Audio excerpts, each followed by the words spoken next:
Part 1. A Sinister Discovery. Gustav, a 14-year-old teenager, tall and slightly gangly, with unruly blonde hair always sticking out from under his favorite cap. Its brim was slightly frayed, much like his checkered shirt, worn under a faded gray sweater. His gray eyes always seemed distant, as if he saw more than others. The rain had been pouring for 2 days straight, turning the old cobblestone street into a network of shimmering streams. Gustav was heading home late. No one was waiting for him outside anymore.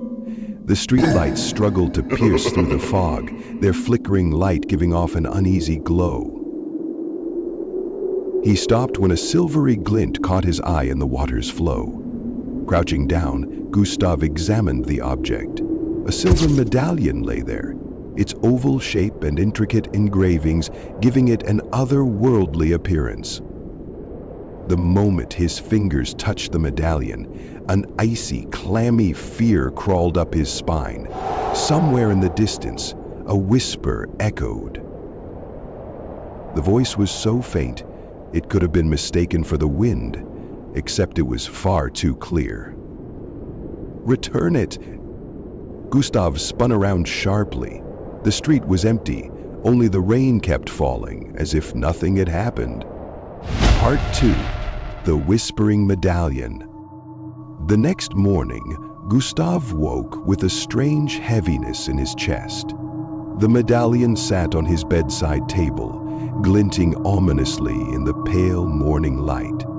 Its surface seemed to shimmer unnaturally, reflecting not the room, but something darker. A whisper reached him again, faint, almost imperceptible. It didn't sound like words, but carried an emotion, a mix of pleading and anger. Gustav grabbed the medallion and felt its coldness seep into his skin. Part 3. The Sewer's Call. Later that day, Gustav walked to the library, trying to shake off the eerie feeling. As he passed a manhole cover, a strange vibration seemed to emanate from the ground. He froze, hearing the faintest of sounds. A moan? Or maybe a cry? Bending down, Gustav placed his hand on the cover. The sound grew louder, sending chills up his spine. It felt like the ground beneath him was alive, pulsing in tune with the medallion. Summoning his courage, he pried the cover open. A foul, damp air hit his face, but it didn't deter him. Holding his breath, Gustav descended into the darkness. Part 4. The Haunting Encounter. The sewer was colder than he expected. Green slime glistened on the walls, and water trickled underfoot, its sound amplifying the oppressive silence. Gustav's flashlight flickered, as if the damp air resisted its light. Then he saw it, a figure of a child standing just ahead. The boy's features were faint, as if they were fading in and out of existence, his dull, lifeless eyes locked onto Gustav. "You took it," the child whispered. "Return it." Before Gustav could respond, the figure dissolved into mist, leaving behind an echo of its whisper that seemed to seep into Gustav's mind. Part 5. Emily joins the quest. That evening, Gustav knocked on Emily's door, clutching the medallion tightly. Emily answered, screwdriver in hand, her bright yellow raincoat draped over a chair behind her. She gave Gustav a curious look, quickly noticing the fear in his eyes. "I found something," he blurted out, holding up the medallion. Emily's curiosity turned to concern as she listened to his story. "We need to figure out what this thing is," she said, determination replacing her initial skepticism. Together, they went to the library, digging through dusty archives under the dim light of a desk lamp. Emily uncovered a book that described the medallion as a seal used to trap an ancient evil. if it's removed, she hesitated, it can act as a bridge between worlds.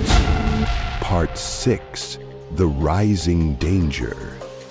As they read, the room grew colder.